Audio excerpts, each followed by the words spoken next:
Welcome to the Relationship Rehab Podcast. I'm Sammy, a certified breakup and relationship coach, attachment specialist, former love addict, and spiritual junkie. This podcast is for you, the hopeless romantic who loves to love, and a safe space for us to explore and heal our attachment trauma, broken hearts, and love addictions. Together, we are on a mission to become the love of our own lives so we can have successful, healthy, secure relationships with others. So if you're ready to create a life and love beyond your wildest desires, you're in the right place. Your journey towards becoming more secure in love and life starts now. This episode is part 4 of our Relationship Archetype Series, and today we are diving into the Mountain Archetype, also known as the Secure Attachment. So this episode is great for you if you do identify with having a secure attachment and you want to know more about yourself and how to nurture this attachment style. Or maybe you're on your way to becoming secure and you want to know how to amplify it, or if you want to know what that looks like. So let's dive in. Hello, my loves. Welcome back to the final part 4 of this Relationship Archetype series.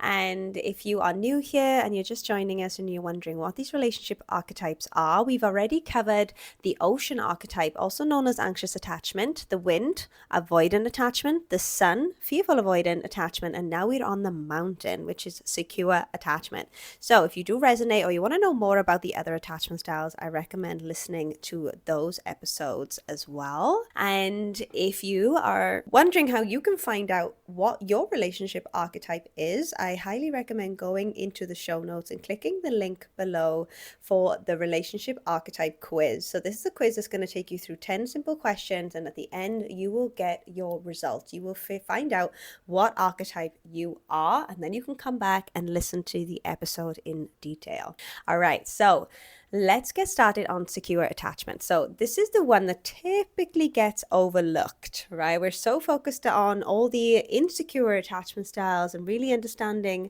and healing these attachment styles that we often overlook. What does it actually take to get a secure attachment style? Now, they do say that 50% of the world population is secure, and it's really great to surround yourself with these types of people, to observe them and to watch them, to see how they interact with the world and in relationships and in life in general. But what I've come to find is they don't typically have that deeper understanding of what we are going through. So sometimes I see in clients going to securely attached friends for advice. And yes, you can get all the strategies and be told what to do instead.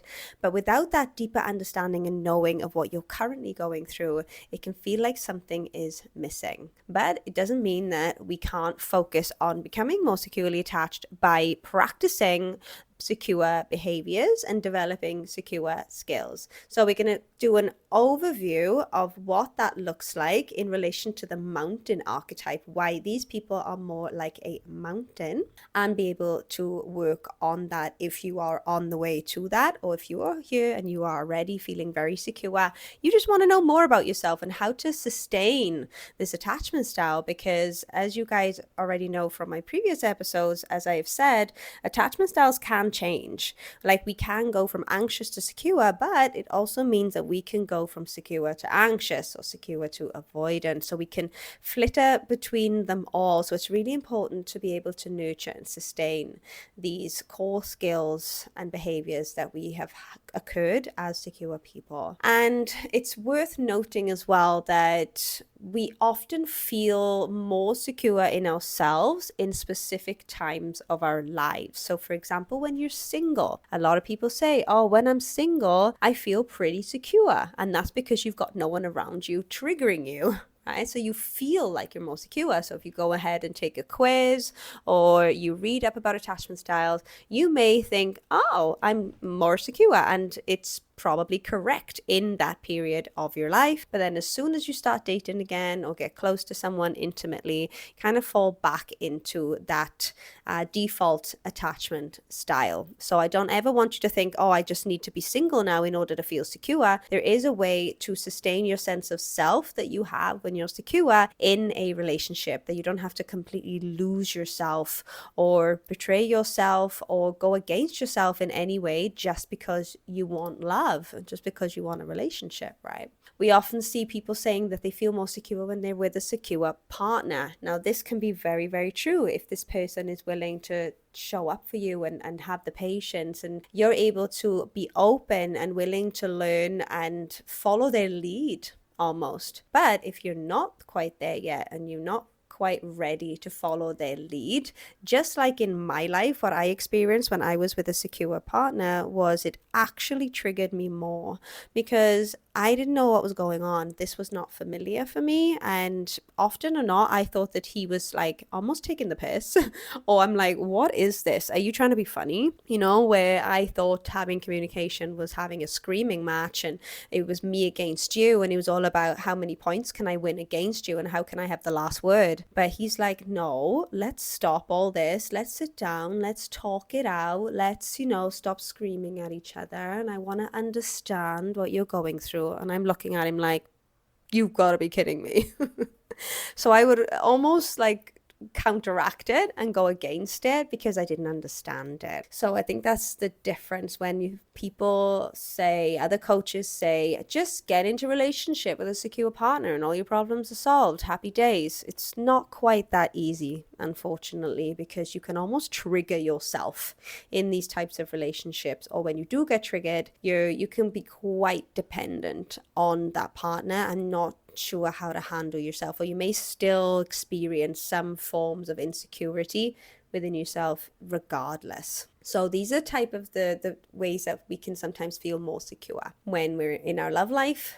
And it's also beneficial to, like I said, when you're making an observation and an assessment on where you're at on the attachment style spectrum, to really observe yourself when you're in relationships or dating rather than when you're single. And another note about secure people. So another thing that I had noticed in myself when I was dating someone more on the secure side, we can often label them mistakenly as avoidance or even anxious just because they're showing up in a healthy way that we don't understand.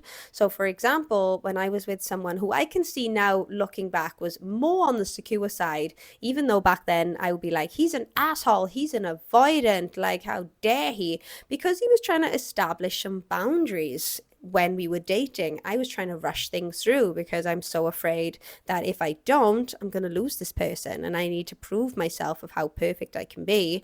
But he's like, whoa, let's just like take it slow. And no, I'm not going to come over tonight. I'm going to take some space. And no, we're not going to go do this. And to me, I'm like, oh my God, he's so avoidant of this relationship and intimacy because he's not matching me with the level of intimacy that I wanted to receive, which was this intensity. So then I wrongly labeled him as that when really he was just trying to put down some healthy boundaries and slow the process down so he could make an assessment, which he obviously did and decided what he did.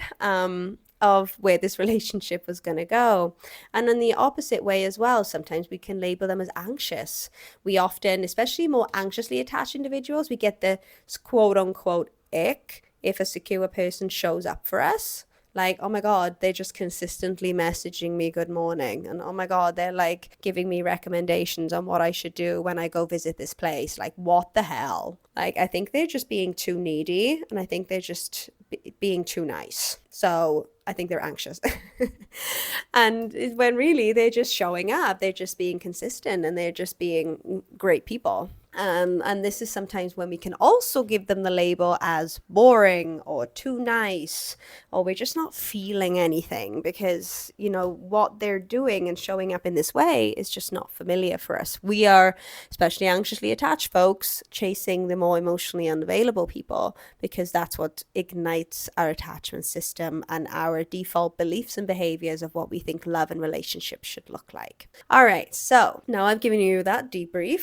let's have a look at some of the benefits of what it means to work towards becoming more secure. So if you're here wanting to learn more about this attachment style, this is why it's worth your time and energy to really dive into this, because not only will, the obvious one is happier, healthier relationships, being able to communicate more effectively, being able to not lose yourself completely in a relationship and be able to sustain a level of independence within a relationship. But you'll also feel more calm and grounded within yourself. You're not going to be like this ticking time bomb all the time, being constantly triggered by unhealthy behavior, both from a partner or within yourself. You'll be able to manage triggers a lot better. So if you're thinking, oh, I want to be with an avoidant, or I want to be with an anxious, working towards secure attachment can really help you, because otherwise you're just going to be in this constant anxious avoidant dance.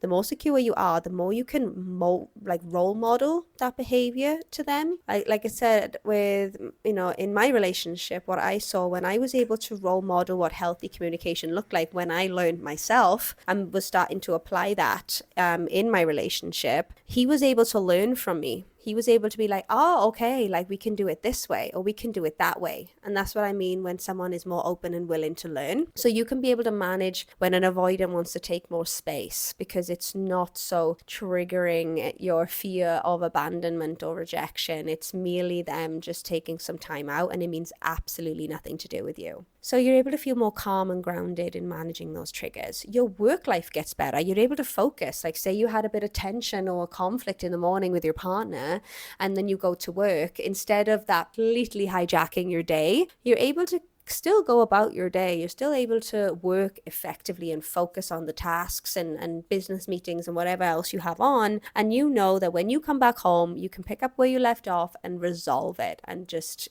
spend that time and energy that's needed to repair. And you will then amplify in the love and respect that you have for yourself. You are no longer abandoning yourself for other people. You are no longer neglecting yourself. Like, you have your own back, because you know on a deep level that you are worthy of great love. You are worthy of respect and all the things that you want in your life. You just know that. So you're able to give that to yourself and be able to reject anything outside of that as well. If someone's just throwing you breadcrumbs, you're like, I don't think so, buddy. I definitely deserve the whole loaf. And you know that to your core. Your finances will improve. Like what I saw with a client of mine who has his own business, the more that he started to pour into himself and life and love, he was able to develop that confidence to ask for that promotion, to ask for that sale, to focus on the tasks that he needed to get done in order to make more money. So confidence improves around money. The mindset you have around money improves, because you no longer believe that you're not worthy. So it's a general overall improvement of life, so not just relationships. Okay, so let's dive into the signs that you have a secure attachment, aka a mountain archetype. So, number one, like the solid and unchanging nature of the earth and mountains, you are stable, reliable, and dependable. So when you're securely attached, people can rely and depend on you, and you're also comfortable asking and receiving help and depending and relying on others. And this is because when you were a child, you were used to having your needs met. It was consistently met for you. You were not shamed, blamed, ignored in any way when you asked to get your needs met. They were met with love, care, attention, and it made that safe. You felt safe to do that. So you see the world as this interconnected bubble where there's give and take, and everybody can help one another. This is what we're here for. So I can feel comfortable asking for my needs to be met, and I can feel comfortable giving the needs that you need met. And this is an exchange. This is a collaboration. This isn't an imbalance, approach. We're in it together. We're working as a team. We are one. And they also have this perception that if I ask for my needs met and for some reason they can't or won't, that means nothing about me. That's fine. I can go ahead and do that with or by myself, and people will let me know if they can't. Like they will set that boundary. So I'm going to go ahead and ask and know that people are not going to just say yes just to please me. This is the way that they would see the world. And the way that they can be stable as well and show up as this kind of stability in life and love is that they are able to regulate themselves. So knowing when is it the time to really take care of my own needs and my own emotions, because they very much take responsibility for themselves. Like I'm responsible for my emotions. However, I can go ahead and ask for support in meeting my needs, support in regulating my emotions. They're comfortable with co-regulation. It's not an unsafe place to be. It's not too vulnerable. It's not too much. Like this is just us humans helping one another out. They also can be very attuned with others and their emotions as well. So unlike the anxious or the fearful avoidant, where there's almost like this hypervigilance towards others and emotions, where they're constantly watching every single bit of movement and body language and mood changes, it's more of an attunement. So I can attune with how you're feeling, but I don't have to take that on as my own. Like these are your emotions, but I'm going to show some empathy and sympathy towards you and some compassion. And I'm going to say, is there anything that I can do to support you? But I'm not going to take that on as my own, because they have that healthy degree of separation. So they're able to be in this space of interdependence with other people. And what that means is having a healthy balance of dependency, be feeling safe to depend on others and have their needs met by others, and independent, having their strong sense of self and things outside of the relationship, rather than this hyper independence that we typically see in the avoidance. So they have that healthy dynamic and be able to maintain that solid sense of self in and out of relationships. So like I said before, the anxiously attached almost find their sense of self in relationships, or completely lose their sense of self in a relationship, because they have this belief that they're one half of a whole and they feel incomplete. So how can they have a solid sense of self when a relationship is a massive part of their self? And then the dismissive avoidant is the complete opposite, where they feel very complete on their own and a relationship actually takes from them. So they actually lose a sense of self in a different way when they're in relationships. And then the fearful avoidant is a bit of both. So they feel almost incomplete out of a relationship, but they also feel smothered in a relationship. Whereas the securely attached individual, they're able to pick partners consciously and intentionally based on compatibility. And so instead of really putting a lot of importance on chemistry, of course, they want to feel that spark. We all do, right? But they don't put so much importance on it. They're more about, can I see myself with this person long term? Do we align in our values and what we believe to be true about the world? Are we going to be able to, they think more long term, right? They think, are we going to be able to agree on the things that matter the most, like children, spirituality, like what we want to do on a Sunday morning, right? Like all of that is like really important. So they are some of the questions that will typically be in the more securely attached mind, as opposed to, do they like me, or what are they trying to get out of me, which is what the more insecure attachment styles will have in their mind. And they're able to take relationships slow. So this is so they can make an assessment whether this compatibility is present, whether this person is something that they can really invest in and healthily attach to. So because they're able to keep this healthy level of detachment and assessment by taking it slow, they're more likely to walk away from toxic relationships earlier on. So they will be able to see and identify the red flags. They will be able to see and identify whether this person is even conscious of them and willing to do the work on them. And if the answer is no for that, then they can then make a decision for themselves to either stay, which is unlikely if they've already made that assessment, and they can leave that relationship knowing that attachment yet hasn't been formed. And that's not to say that breakups are not hard for securely attached individuals. Like they still we still feel pain, we still feel hurt when someone rejects us or walks away from us, or when a relationship breaks down and falls apart. But they have this inner knowing that they are going to be fine. Like, they are going to go through this grieving process. They're going to have to really feel into their emotions, that feel safe. They can ask and depend on others to support them through the breakup, and they're going to be fine. And they're going to find another partner, because they don't have this distorted view of the world that there's only one person out there, or that there's a lack of people out there. They know that they are fine on their own until they meet someone else. So they can stay present with their emotions knowing this, and they can feel clearly rather than intensely, like the more anxiously attached individual, who really has built up this fantasy vision of their partner and relationship. So there's more that they're losing in that regard, rather than a more of realistic approach of the securely attached individual, which is, I've just lost, I've lost this connection, and I really value this connection, but I know I'm going to be fine. All right, sign 2. So like the mountain, you have resilience and the ability to withstand challenges and adversity. So the mountains are ever present, right? There's nothing that can really rock them.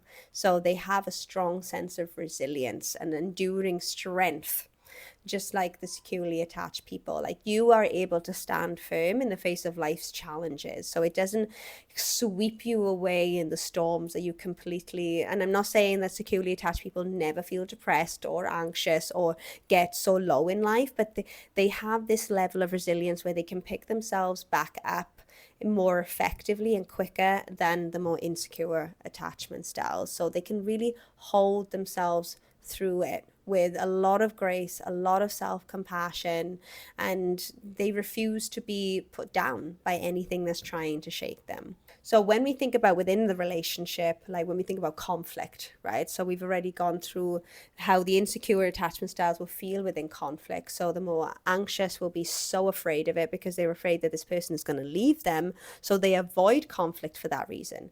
Whereas the more avoidant person will avoid conflict because they don't want any drama, and they'd rather want an easy life. So they're just going to go along with it until they get really resentful and they end up withdrawing and eventually leaving the relationship. And the fearful avoidant is a mixture of both. But the securely attached individual, their approach is more a me and you against the problem.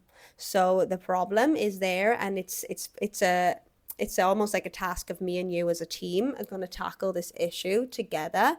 And we feel safe doing so. Like, we don't think that one of us is now going to go against the other and leave the relationship. Like, we're going to do our best to really work together as a team. So the approach is more direct, and it combines a lot of emotional and rational sides of the brain as well. So we're going to be able to resolve this conflict in a rational manner, but also stay connected in emotional way as well. And they'll have their little ways. Like, now in secure relationships, we have like our safe words. If one of us is getting too overwhelmed or we need a break, we say our word, and we're able to give ourselves this power pause as a couple. Or we always pull ourselves back when we see the one, myself or him going into a space of coming away from that idea of me and you against the problem. We remind ourselves, or we give ourselves some physical touch, like, hey, we're all right. We just we need to get through this. So there's this constant low level of reassurance and understanding between the partners that we're just navigating a storm right now. It doesn't mean that we're going to drown. So sign number 3, like the mountain, responding to the gradual shifts in the Earth's landscape, you are patient, adaptive, and understanding, and you don't take things that are going on outside of yourself personally. Now, this is a big one, and I see this a lot with my clients and within myself back in the day, that everything was personal. We took everything personally, especially us anxiously attached lovers, right? Like, we tend to get very reactive on an emotional level when something happens.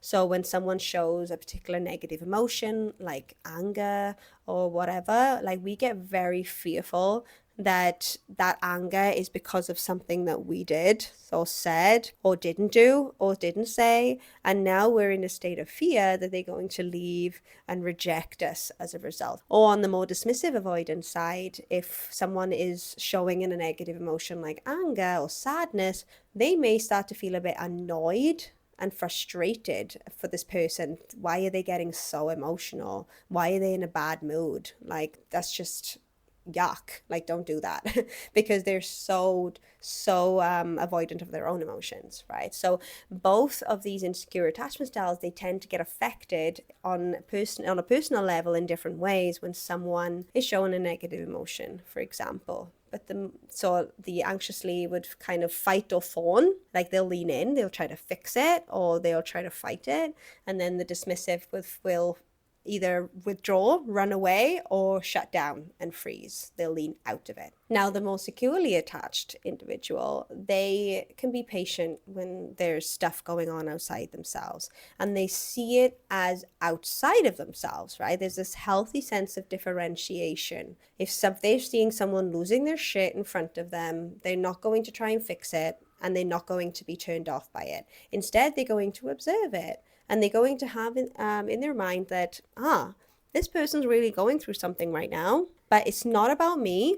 This is about them. Even if it's directed at me, even if this person is screaming and shouting at me because I did something, it's still not about me. This is a reaction that they are having. It's an experience that they are having, and this is not my responsibility to hold. But I can help them. I can support them through this. I cannot get affected by this mood. So they are not then a reaction. So I would see this in my own relationship, right? I would get angry. I would get sad. I would get so emotionally reactive because I wanted a reaction from my partner. I wanted him to join me in the drama so we could have this dramatic argument and make up and be in the high intensity.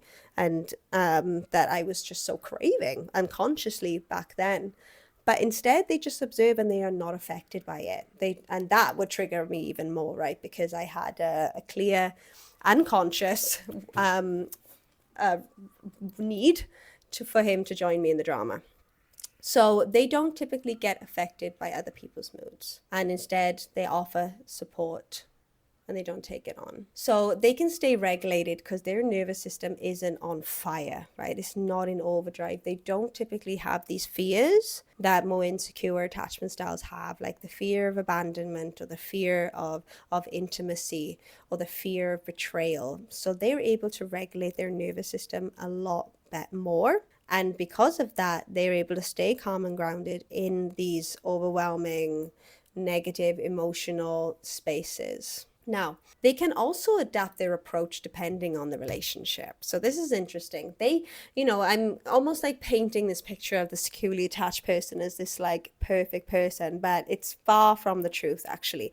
Of course, it's an ideal, right? We're always looking at the more securely attached individual or style as the ideal, something we want to all work towards, but in no sense of the meaning are they perfect.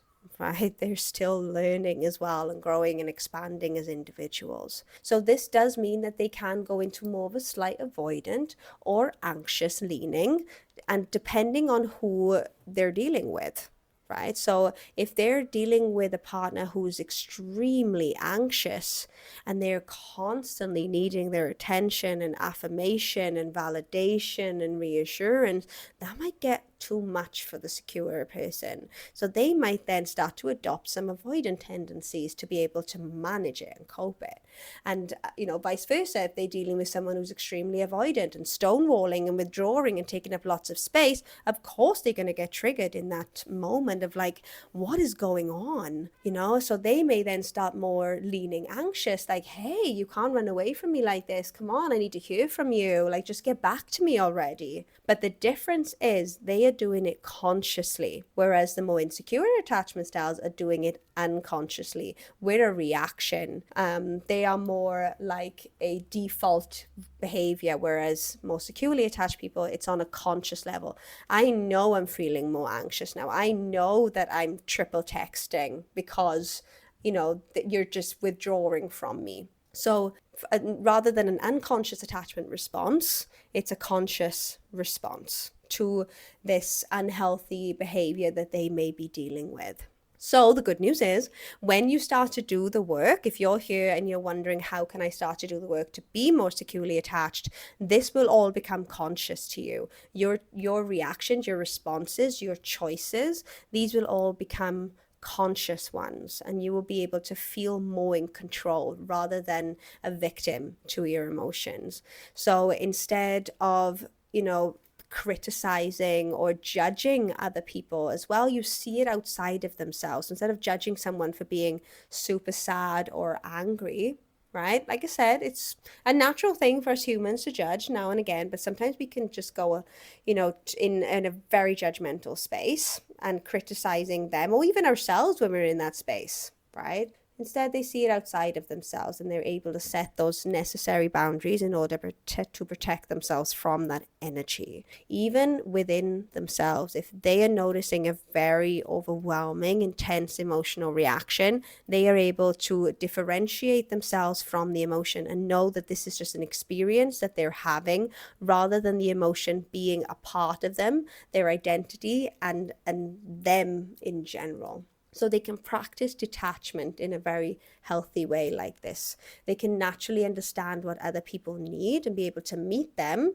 knowing that it doesn't mean anything about them, as long as they come, like as much as they comfortably can, and not get overly triggered. All right, sign 4, like the mountain, you are grounded and connected to your surroundings and present with the world around you. So this means you can remain firmly rooted in the present moment and fully attuned to the world around you. Like your mind is not so much in the past, and it's not so much in the future. Of course, like it's there. It's not like you're Buddha and you're completely present all the time, but it's very easy for you to bring yourself back to this present moment because you possess a deep awareness of all the interconnectedness of all things. And this means that you're able to be very present with your partners, with your friends, with people in your life and their experience as well. And this also means that you are consistent. You are this ever consistent presence in people's lives, that people can depend on you for consistency. And you see this very much as a superpower. It absolutely is. It's one of my highest values actually in a relationship, when I can see someone who is present with me, whether it's a friend, a client even, or a romantic partner. That power of being present, so important. If I can see that this person is too much in their head, or obviously clients aside, people that I want to personally interconnect with, if they're too much in their head, that's going to be a bit of a struggle for me. Because I just do really value that presence. And then when you are more present in yourself and your surroundings, this allows you to be in a space of curiosity, empathy, calmness, detachment, all these valuable, secure skills that are essential for healthy relationships. And the last sign 5, so like the mountain, you are constant and consistent in your words and actions over time. So one thing for sure with securely attached individuals is their words and actions align. They're able to keep to their word, keep to their promises. If they say they're going to do something, their actions follow. So they are authentic in that way. They're not just saying things to please and doing things to please. Like, it's consistently matching. So they really value integrity. If they say, like, this is how I want to show up in the world, they're going to go ahead and do that. They're going to be in this sense of integrity to themselves and to others as well. And their relationships typically mirror the enduring nature of like the mountain's presence in the landscape as well, which means like the mountain standing against the passage of time. Like, you're able to be consistent and trustworthy and dependable and be able to provide that stable foundation upon which your relationship can flourish. Like, that's important for you to be able to build those stable, secure foundations, rather than building a house of straw that can be easily blown away in the wind. So that's really important to you as well. You're able to express your needs and boundaries in order to do that, to be able to trust that others will align themselves as well with their own words and actions, and be able to respect other people's needs and boundaries. So like us all, We tend to want people to show up in the way that we are showing up. And the same goes for the securely attached individual. So if they're showing up like, I'm here, I'm being I'm leading with integrity, I'm leading with my words and actions matching, I'm leading with respect, I want that back. And when they don't have that back from the people in their life, they start to feel a little bit let down, frustrated, interested in why not, because that's the way that they interact with the world as well. So some of the common beliefs that a more securely attached individual will carry is things like, I deserve love. I deserve to be seen and heard. I am worthy of getting my needs met. I am safe. I can depend on myself and others, and it's okay to be vulnerable, and everything outside of myself is not a reflection of me. And they were able to form these healthy, beautiful beliefs because their childhood was able to nourish them. Like, they had these childhoods or experiences with their caregivers and parents where that was affirmed. That love didn't get withdrawn or withheld if they did something wrong or made a mistake. Like, their caregivers and parents gave them the time of day. They gave them the space to be seen and be heard. They were celebrated. They were rewarded for the things that they did. And they were able to have that healthy support to navigate mistakes that they may have made or choices that may have been unhealthy, and were able to make a better choice. They got their needs met consistently, and they had a very safe environment growing up where being vulnerable was acceptable. It was okay. Rejection is a part of life, and it doesn't mean anything about you, and you can safely depend on yourself to meet your own needs and others. Like, others are always going to be there for you, and you can always be there for yourself. Oh, maybe you're here and you're like, oh my God, this sounds amazing. I want to work towards this. I want this. And I just want you to know that it's absolutely possible for you to be able to change your attachment style and work on becoming more secure. Maybe you identify as someone with a secure attachment, but there's still work to be had. And now this episode has really helped you identify those parts that need your attention. And I love the term earn secure attachment. So when you're doing the work, when you're on your journey, you're already starting to see glimmers of secure attachment as well. And that is just the most exciting thing. And if this is you, I just really want you to encourage you to keep going. Just keep going and hold on to the glimmers, and know that you are putting in the effort to be able to be a better human, a better partner, to be a better citizen of this world, right? And be better for yourself, first and foremost, your children and the generations that are going to come after you. So stick with it.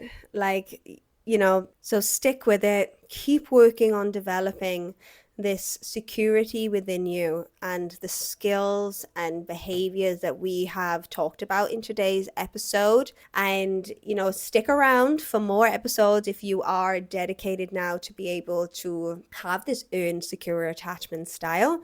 This podcast and everything that I put out there in the world is really designed to help you cultivate that in your life, as well as healing your, current or insecure attachment style that you might resonate with. So on that note, my loves, I will leave it there. That is it for our Relationship Archetype series. I hope you've really enjoyed these episodes. I'd love to hear from you of what you thought about this series. If there's anything that has really resonated for you that you're going to take away, message me on Instagram and let me know. And until then, I will see you in the next episode. Bye, my loves. Thank you so much for joining me on the Relationship Rehab podcast. I hope that this episode has supported you in healing, growing, and evolving out of insecure attachment and unhealthy relationship patterns and into safe, authentic love with yourself and others. If you enjoyed the episode, it would mean the absolute world to me if you would just take a second to rate and review this podcast. Every rating and review from you guys counts, as it really helps this podcast to grow so it can reach more people who need to hear this content. And don't forget to connect with me on social media. Take a screenshot of this podcast episode, share it on your IG stories, and tag me at the.relationship.rehab with your biggest takeaway from the episode. I really do love reading them. See you back here next week for another episode on the Relationship Rehab podcast.